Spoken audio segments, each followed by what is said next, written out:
ధవళవర్ణుడవు రత్నవర్ణుడవు వర్ణన కందని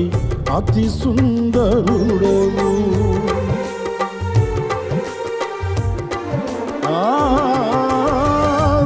ధవళవర్ణుడవు